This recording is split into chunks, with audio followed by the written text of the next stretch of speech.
नमस्कार दोस्तों, स्वागत है आपका डिप्लोमेटिक कलम पे। जैसा कि हमने पिछले वीडियो में देखा था, प्रधानमंत्री नरेंद्र मोदी जी अब तक के सबसे लंबे डिप्लोमेटिक विजिट पे गए हुए हैं। He will be visiting 5 countries in upcoming 8 days, जिसमें से सबसे पहले आती है घाना, उसके बाद है ट्रिनिडा एंड टोबैगो, उसके बाद आती है अर्जेंटीना, उसके बाद आती है ब्राज़ील, उसके बाद आती है नाम्बिया। और आज न्यूज़ आ रही है कि यार प्रधानमंत्री घाना में लैंड कर चुके हैं। उनका वहाँ पे बहुत जोरों शोरों से स्वागत किया गया, पूरे सारे प्रोटोकॉल्स तोड़े गए थे। President of Ghana himself came to the airport to receive prime minister Modi. आप न्यूज़ देख सकते हैं। PM Modi becomes first Indian Prime Minister to visit Ghana in 30 years, gets guard of honors and 21 gun salute। 30 साल के बाद कोई भारतीय प्रधानमंत्री घाना में लैंड किया है। He received a warm welcome from president John, वहाँ से भी मिले।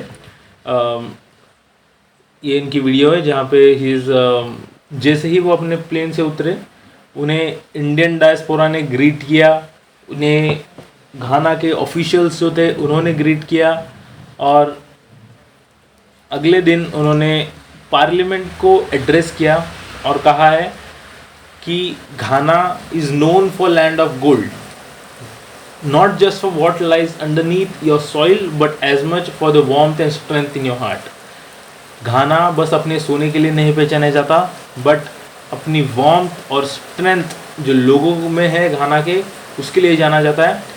तो ये हम सीरीज़ कंटिन्यू करने वाले हैं, जिसमें हम जो भी कंट्रीज़ प्राइम मिनिस्टर मोदी आने वाले 8 दिनों में विज़िट करेंगे, उनके बारे में, उनकी ज्योग्राफी, उनकी स्ट्रेटेजिक इम्पोर्टेंस और उनका पोटेंशियल ग्रोथ हम डिस्कस करेंगे। तो चलिए वीडियो की शुरुआत करते हैं, लेकिन उससे पहले चैनल को सब्सक्राइब करना मत भूलिएगा, और प्लीज़ हमें बताइए हम क्या इम्प्रूवमेंट कर सकते हैं।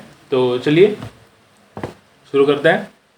सबसे पहले, out of 54 countries, Ghana ranks number 10th on the nominal GDP rank, which is very good। like 54 में से अगर आपकी रैंक 10 है, वो भी अफ्रीका में बहुत छोटे छोटे, Ghana comes into one of the largest cities of South Africa.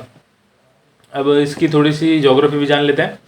Ghana officially known as the republic of Ghana is country in West Africa. ये वेस्ट अफ्रीका में सिचुएटेड एक देश है। इसकी जो एरिया है वो ऑलमोस्ट 240,000 स्क्वायर किलोमीटर का है, और बहुत सारे यहाँ पे इकोलॉजीज मौजूद है, with nearly 35 million population. 35 million की इनकी अभी तक की पॉपुलेशन है। एंड आपने देखा होगा ये मैप में, ये सागर कौन सा है, which is this ocean, this is Atlantic ocean. आप देख सकते हैं साउथ अफ्रीका के बहुत से देश, या और यहाँ पे साउथ अफ्रीका के बहुत से देश, और ये साउथ अमेरिका भी अटलांटिक ओशन से ही घिरा हुआ है। अब एक के बाद एक देखते हैं कि इसकी स्ट्रेटेजिक इंपॉर्टेंस क्या है, घाना से हमें क्या बेनिफिट्स हो सकते हैं, और हमारा आगे का पोटेंशियल क्या है। Why Ghana is important to India. Ghana एक अब तक की बहुत स्टेबल कंट्री रही है, और इसका रीजनल इन्फ्लुएंस बहुत ज़्यादा है। As you can see, stable democracy and regional influence, इसका वेस्ट अफ्रीका में काफ़ी बड़ा इन्फ्लुएंस है। That's why it becomes importance for us. Second is the robust economic growth with significant GDP of 7.2%। Third quarters में 7.2% का GDP growth दिखा के घाना ने ये बता दिया है कि हमारे यहाँ पे इंडियन बिजनेसेस बहुत अच्छे से काम करेंगे, कोलैबोरेट करेंगे, और बहुत सारे डेवलपमेंटल प्रोजेक्ट्स हमारे साथ कर सकते हो। Again, another one is strong diaspora and global support. There are more than 15,000 people living in Ghana, which are Indians, who are forming a cultural and economic bridge. घाना ने हमें हर बार यूएन में भी support किया है, बहुत सारे ग्लोबल फोरम्स में भी सपोर्ट किया है। This reflects the deep diplomatic alignment of one nation to the another. Next, अब ये सबसे ज़्यादा इंपॉर्टेंट है भारत के लिए, which is gateway to the West African markets. Ghana serves as a very strategic gateway to the broader West African market, offering India's enhanced access to regional trade networks and diplomatic initiatives across the continent. अगर waste African market में हमें उतरना है तो घाना सबसे ज़्यादा important है, क्योंकि घाना का वेस्ट अफ्रीका में इन्फ्लुएंस सबसे ज़्यादा है. Moving on to the next, this shows the bilateral trade overview of 2023 to 2024. आप देख सकते हैं हमारा जो ट्रेड है, at peak it reached at almost $2.5 billion. $2.5 billion का हमारा अब तक का ट्रेड रहा है 2023-24 का. Like what could be exchange between India and Ghana? जैसे आप कह रहे हैं कि हमें ट्रेड बनाना चाहिए, हमें घाना का वेस्ट अफ्रीकन मार्केट का एक्सेस चाहिए, लेकिन हम घाना को बेच कर सकते हैं. We can export pharmaceuticals, agricultural products, telecommunication and digital payments to घाना. अब हम ट्रेड टॉक्स कर रहे हैं, तो अगर हम उनसे कुछ बेच रहे हैं तो हमें उनसे भी कुछ खरीदना पड़ेगा. So this things come is what will Ghana sell to India. These are valuable imports. Which is first of all is minerals. Ghana is known for minerals. Ghana में सबसे ज़्यादा सोना पाया जाता है. आपने देखा होगा प्राइम मिनिस्टर मोदी के स्टेटमेंट में. Along with lot of rare earth minerals like bauxite and other minerals. Now second comes is agricultural products. Now agricultural products हम इंपोर्ट करेंगे. Yes, we will import cocoa, जो कि भारत में नहीं मिलता है, भारत में ग्रो नहीं करता, क्योंकि it is a very long process, it is very tiring process, and वो क्लाइमेट नहीं है हमारे पास कोको ग्रो करने के लिए. Then second one is edible nuts.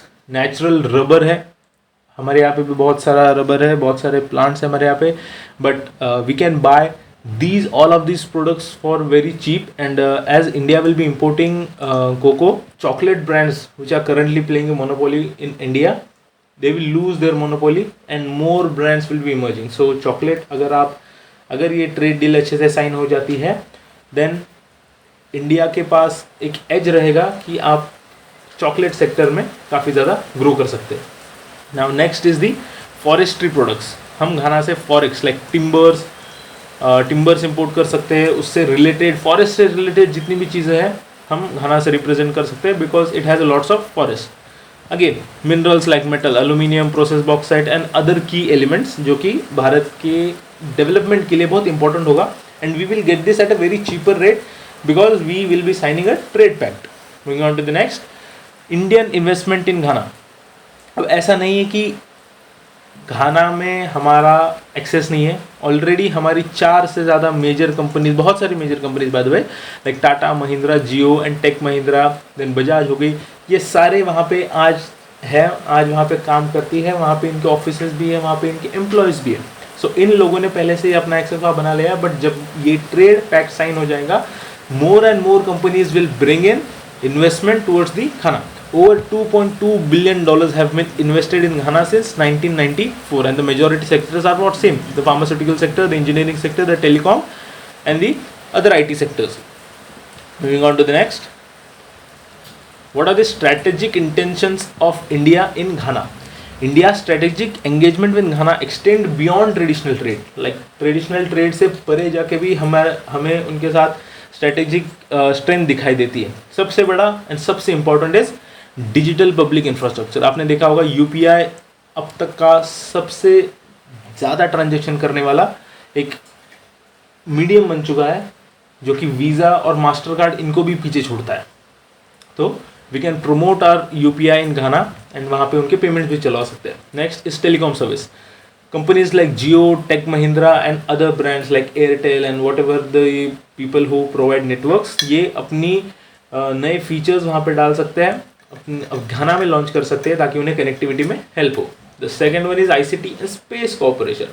Providing satellite data and offering digital programmes to the Ghanaian professionals will allow them to study the data more accurately because they will be accessing through our satellites. तो उन्हें काफ़ी accurate data मिलेगा, उनका बहुत सारा time भी बचेगा, उनके काफ़ी सारा फंड्स भी बचेगा. The next one is infrastructure development. We have committed a $440 million for crucial rail and transport lines connectivity enhancing in the Ghana. Again, the defense cooperation. Ghana really wants to buy Indian defense equipments, क्योंकि पूरे दुनिया ने देख लिया है कि जंग के वक्त कोई देश का किसी और देश पे डिपेंडेंट रहना कितना घातक हो सकता है। पाकिस्तान, अगर आपको फिर भी नहीं समझा है तो पाकिस्तान से जाके पूछ लीजिए कि जब खुद का एयर डिफेंस सिस्टम नहीं होता तो क्या हालत हो जाती है। हमारा air defence system one of the strongest है। और घाना की जो बॉर्डर्स है बुर्किना फासो से भी जुड़ती है और बाकी अफ्रीकन कंट्रीज़ के साथ भी जुड़ती है, तो वहाँ पे उन्हें बहुत प्रॉब्लम होती है। So they will be buying our gears, हम उन्हें काफ़ी ज़्यादा डिफेंस कोऑपरेशन में मदद कर सकते हैं। Another one is human capital development. We will be offering scholarships, educational programs, and technical exchange so that Ghanaian people can come to India and Indian people can go to Ghana for studies, for research purposes, and other things. Now let's summarize this. The first is strategic entry points. Ghana becomes a crucial strategic entry points to the dynamic Western markets. Another one. Trade, defense, digital collaboration and infrastructure, these are the strong and mutually beneficial cooperation. अगर वहाँ development हो रही है तो हमारे यहाँ पे भी फायदा होने वाला है, क्योंकि हमारी कंपनीज ही वहाँ जाके डेवलपमेंट करेगी। Third, this and due to the diplomacy and key strategic entry point बन रहा है, डीप लेटरल टाइज बन रही है, ये एक लॉन्ग टर्म कमिटमेंट के सिंबल होता है कि चाहे कुछ भी हो जाए घाना हमारा साथ नहीं छोड़ेगा। क्योंकि घाना ने, चाहे वो यूएन हो, बहुत सारे ग्लोबल लेवल पे जो रिफॉर्म्स हो, उसने भारत को हमेशा सपोर्ट किया है। The second is the mutual growth and share vision. India and Ghana का जो पाथ है वो कहीं ना कहीं बहुत सिमिलर आता है, it is very similar. Okay, तो ये थी आज की घाना की strategic, geographic and regional importance toward India.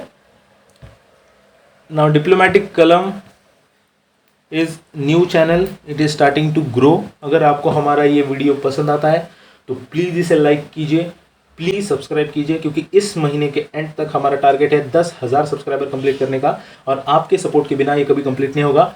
मुझे पता है मुझसे गलतियाँ हो रही है, मैं इसे ठीक करने की कोशिश कर रहा हूँ। आप प्लीज़ उस गलतियों को हाईलाइट कीजिए, हमें बताइए कि आप ये गलत कर रहे हैं, आपको ऐसा नहीं ऐसा करना चाहिए।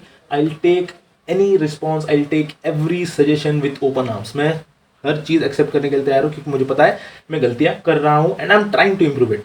जैसे कि मैंने अपने, अगर मेरा पिछले 2-3 वीडियो देखे होंगे, उसमें मैंने बताया कि that I am working currently 2 jobs to sustain my living, and मुझे करंट अफेयर्स का बहुत शौक है, इसलिए मैं बस इसमें घुसा हूँ, बाकी कुछ नहीं है। अगर आपको हमारा वीडियो पसंद आया होगा तो प्लीज़ चैनल को सब्सक्राइब कीजिए, लाइक कीजिए और अपने दोस्तों के साथ शेयर कर दीजिए। तब तक के लिए जय हिंद, जय भारत।